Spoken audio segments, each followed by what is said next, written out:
Sergeant Joshiwa Juni, Golf Company 223, 2nd Platoon, 3rd Squad. Coming into the deployment and the workup, main goals that I had was to kind of develop a lot of the more junior guys here that haven't had the opportunity to go on a deployment or a long-term workup before. A lot of these guys, this was their first deployment, so I wanted to be able to give these guys a little bit more of an in-depth training than what I had received when I was a junior Marine.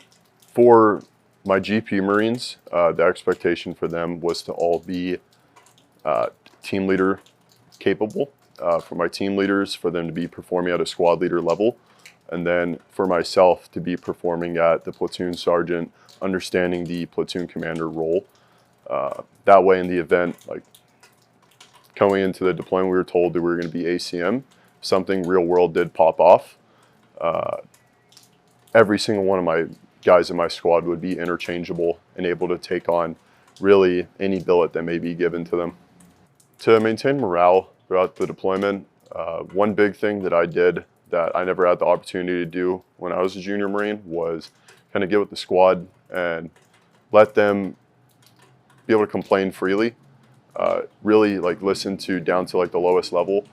What is some good? What is some bads? What can I do as a squad leader, as like your squad leader, to improve the things around us? Try and keep them shielded from some of the negativity that was going on, just outside entities, and from there work to develop a better plan with the platoon leadership, company leadership, and my squad leadership to give them kind of the best environment to train in that we could. For my squad, a lot of the guys within there developed very well. We had a lot of people coming in from different places, and a lot of them never held a billet before, never really had any other responsibility besides themselves. And being able to turn those guys into very capable team leaders, and my team leaders turning them into squad leaders, was something that I was very proud of. Because being placed into a lot of uncomfortable situations in the field where we were in the absence of leadership, and being able to see them still operate and perform to my expectations without myself or any other leadership there. Throughout the deployment, for my company level, the performance improves that I would say is we need to make training harder. We need to make the company expectations of the Marines a lot higher, more company level hikes, more night training, when we go out to the field, longer work days. And for the sustains, the approachability of my chain of command, being able to express concerns as a squad leader with training, with PT, and them giving me the resources and the opportunity to correct that, to give my Marines the best training that we could. Just part of the improvements is more time to be able to actually exploit what we had learned. For me and my Marines, while we were in the field, the thing that allowed us to operate the most effectively was on the front end. Part of the workup was putting a lot of stress and a lot of responsibilities onto my team leaders and onto my individual Marines, and keeping that high stress, that high op tempo throughout the workup leading into the deployment.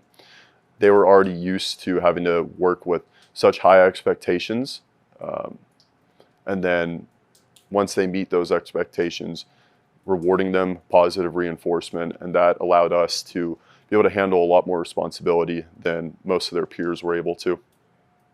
Throughout the deployment and the workup, I had several Marines who stepped up. Most notably would be Corporal Morrison and Corporal Noble. Corporal Morrison was a junior Marine when I had first met him, and right off the bat meeting him, he always strived to achieve more. He wanted to take on more responsibility and was always willing to lend a hand, learn as much that he could.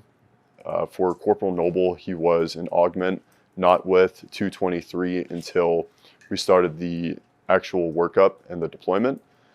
He was one of our engineers, and he came in, he led almost every single engineer-based class, from mechanical, ballistic, and demolition breaching, as well as working very hard to understand the role of a 0311 team leader and being able to work interchangeable as an engineer, develop my Marines to assist him, as well as understanding how to be a rifleman and be able to assist us. My experience training with the Rock Marines was positive. First impression meeting them, they were pretty rough around the edges. They lacked a lot of the experience that we have, but after a very short time, within about a week of working together, they really showed the desire to want to learn. And what we had taught them, they did practice on their own, which made working with them very nice, because each day that we'd come in, they had rehearsed on their own time what we had taught them the day before. And even though the language barrier was there, the nonverbal communication was very big on their part and our part to be able to continuously work together and improve each other tactically. Coming from the active component to the reserve component, the number one biggest thing that makes a reserve component stand out in a positive way is the skill set that they bring.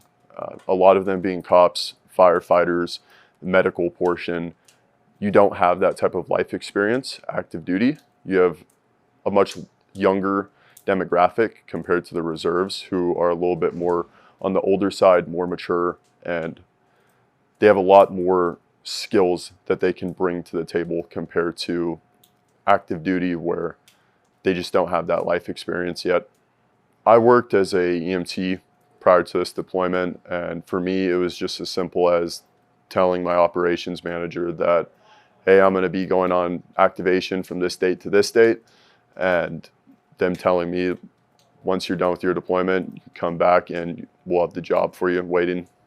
So with my Marines, burnout was something that happened time to time. It's going to happen in everybody, regardless of how high or low op tempo is.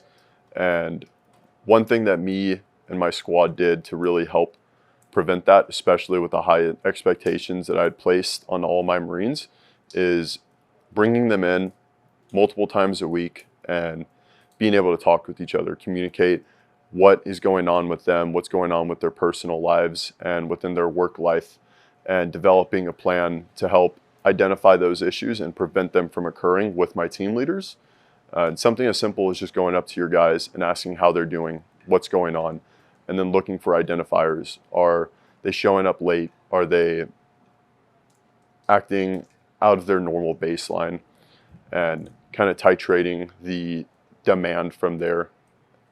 Now that the deployment's over, the biggest pro about my Marines is I'm going to be leaving the unit. I will no longer be with the company, and I have a lot of trust in them, knowing that they're going to be able to carry on with the same expectations in their Marines that I had for them. Every single one of them, as a GP Marine, is capable of performing at a team leader level, and my team leaders are capable of performing at a squad leader level.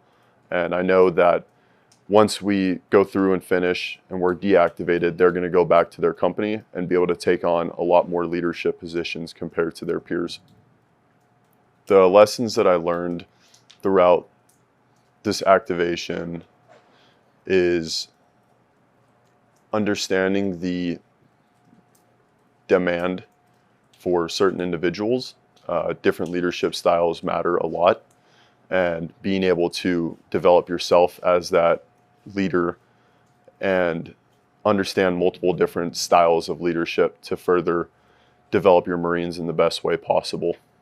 What I learned on this deployment that I'll be bringing back to my civilian life more than anything is a little bit more patience and understanding of how everyone operates differently. I function very well in a high stress, kinetic environment. That's what I prefer. Not a lot of people enjoy that. So understanding when to demand and when to kind of pull back, be a lot more understanding of how each individual person works. As a reserve Marine, never put limitations on yourself by saying, I'm just a reservist. A lot of the reserve Marines that I met here, I would prefer over this almost 6.5 years of working with the active duty component, because a lot of them have a lot more skills to bring to the table. And for the NCOs within the reserve component, demand more of your Marines and demand more of yourself.